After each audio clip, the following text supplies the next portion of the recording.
Okay, so anyone who knows me knows that I've always dreamed of having like a modular synthesizer. You can just always add in as many new parts to it as you like, and it can do absolutely anything. It's so versatile, and you just completely make all the sounds yourself from the ground up, completely from scratch.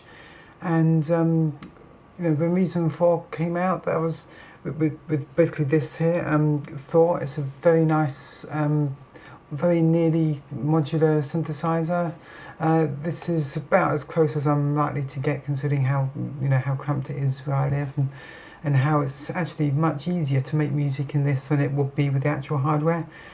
So to be honest, not only is this as close as I'm likely to get for a while, but if not ever, but it is also the best solution, better than the real thing in terms of what's useful for me for actually getting music done.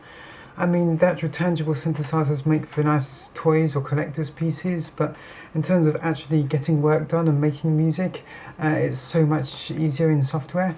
For instance, one of the many things I like about Reason, and I'm guessing you can do this in other software too, is I can make an LFO and I can sync it up to the tempo.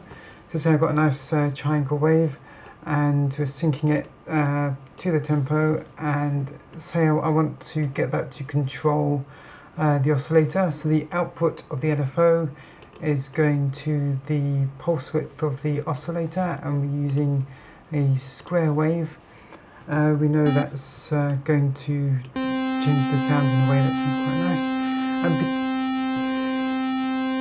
And because it's actually matching the tempo of the song itself, it's always going to do the exact same thing at the exact start of the bar.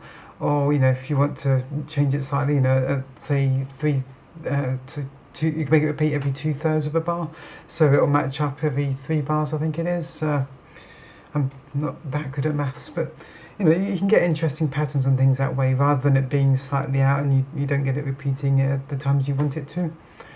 But it's recently occurred to me, yes, this is emulating the kind of LFO you can get on a modular hardware synthesizer, but I shouldn't be using this anyway. If I want to change the pulse width of the oscillator in sync with the tempo, the best way to do it is to automate it, and then over here just draw on the changes I want to make. So for instance, if I make this a bit bigger,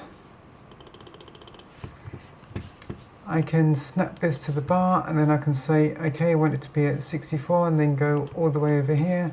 Pardon me.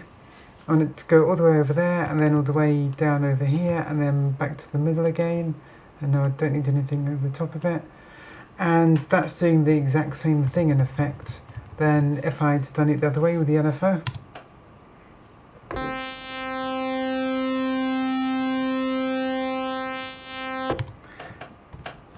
Now, you can ask me, what's the advantage of automating any given parameter as opposed to using the LFO to control it? Well, first of all, if we do it this way, it means that we don't just have to rely on having 1, 2 LFOs for this instrument. We now have an unlimited amount. Everything that I can automate, I can now automate in an LFO style manner.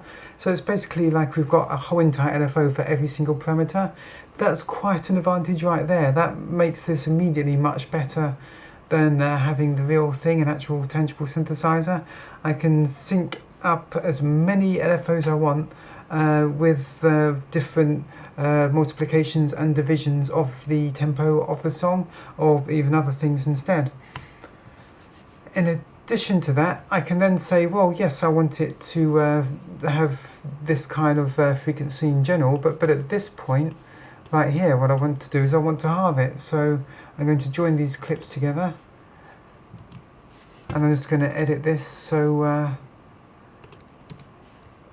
say when it gets to about there, I want it to go up, and it gets to about there, I want it to go down, say.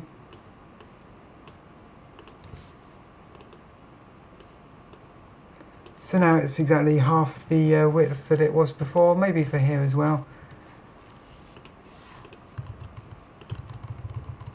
So now what we've done is we've changed the speed of the LFO and then changed it back again without actually having to automate an LFO. We're just doing it directly here.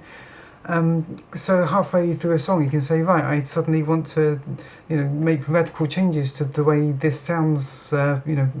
Slowly changing throughout it. I want it to suddenly be a rapid change, then go back to a slow one again, or stop changing and then start again. And that level of flexibility is something you don't really get from an LFO.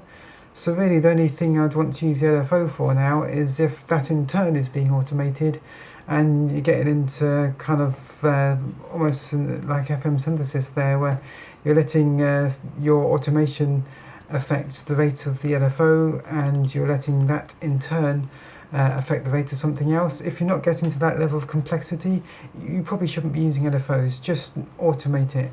It's something I think, as software-based musicians, we need to get into the mindset of now. We don't need to emulate all this legacy things. If there's a better, cleaner way of doing it, bearing in mind all this new technology we have, we shouldn't be emulating the old-fashioned way of doing it. Similarly, while I'm on that note, this is one of the few things that I think propeller heads are doing what I probably wouldn't be able to resist doing myself in their shoes, but they needn't.